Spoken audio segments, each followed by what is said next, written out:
శ్రీకృష్ణ పరమాత్మనే నమః. భగవద్గీత 12వ అధ్యాయం భక్తి యోగంలోని 18వ శ్లోకంలో మనము శీతోష్ణ సమః అనే పదం తెలుసుకున్నాము. అంటే ఎండలోకు వానకు కూడా చలించకుండా ఉండాలి భక్తుడైన వాడు అని తెలుసుకున్నాము. సుఖ దుఃఖ సమః అన్న పదము గురించి తెలుసుకోబోతున్నాము. మహాత్ములు భక్తులైన వారు సుఖాలకు పొంగరు, దుఃఖాలకు కుంగరు, రెండింటిని సమంగానే చూస్తారు.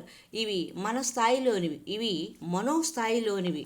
భక్తుడు మనోస్థాయిని దాటి ఉంటాడు కనుక సమదృష్టితో ఉంటాడు. మన చేతలే మన రాతలని, ఆ రాతలను బట్టే మనకిక్కడే పడే వాతలని తెలుసుకుంటే సుఖదుఖాలకు చలించే పని లేదు.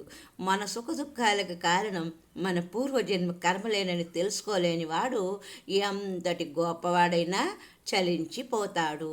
దీనికి ఒక ఉదాహరణ, ఒక గొప్ప హరిదాసు గారు ఉన్నారు. ఆయన చేత హరికథను చెప్పించుకోవాలని 2-3 నెలల ముందే అడ్వాన్సులు ఇచ్చి ఖాయం చేసుకున్నారు అందరూ.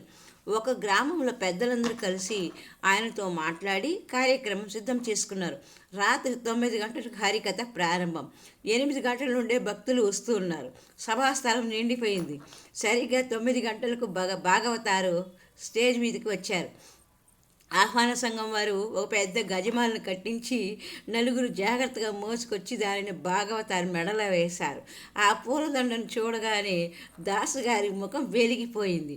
దానితో ఆయన, today is most happiest day of my life, నా జీవితంలో ఇంత ఆనందాన్ని నేను ఎరగను అన్నారు. సభికులు చప్పట్లు కొట్టారు. కథ ప్రారంభమైంది.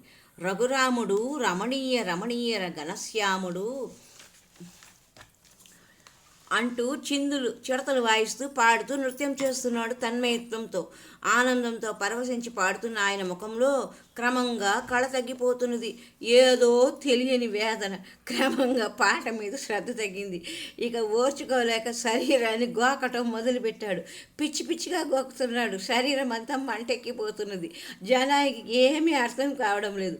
ఇక లాభం లేదనుకొని ఆ పూలదండను తీసి విసిరి అవతల పడేశాడు. ఎందుకంటే ఆ పూలదండలో ఎర్ర చీమలు చేరాయి. అవి కుడుతూ ఉన్నాయి.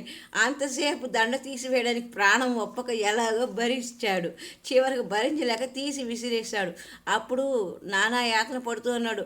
Today is the most miserable day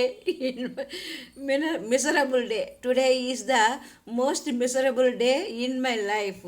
మొదటేమో today is most happiest day in my life అన్నాడు.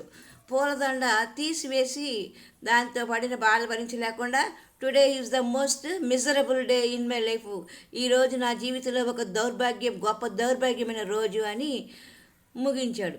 ఆనందంతో పొంగిపోయినంతసేపు పట్టలేదు దుఃఖించడానికి. ఈ లోకంలో సుఖాలు కానీ దుఃఖాలు కానీ శాశ్వతంగా ఉండేవి కాదు, వస్తూ పోతూ ఉంటాయి. కనుక వీటిని చూసి పొంగే పని లేదు, కుంగే పని లేదు, రెంటిని సమానంగా చూడాలి. అట్టివారే భక్తులు. సుఖదుఖాల అసలు తత్వం తెలుసుకోవాలని వారే వాటికి చలిస్తారు, పొంగుతారు, కృంగుతారు. ఇది సుఖదుఖాలను సమముగా తీసుకోవడం అనే ఉదాహరణ.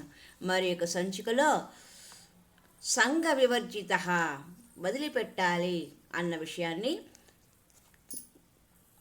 ఇటువంటి గుణాలనన్నీ సమదుఖము, శీతోష్ణము, మానవమానము, వీటి విషయాలంతా కూడా వదిలిపెట్టాలి అనే విషయాన్ని మరి ఒక సంచికలో తెలుసుకుందాం. హరి ఓం తత్సత్.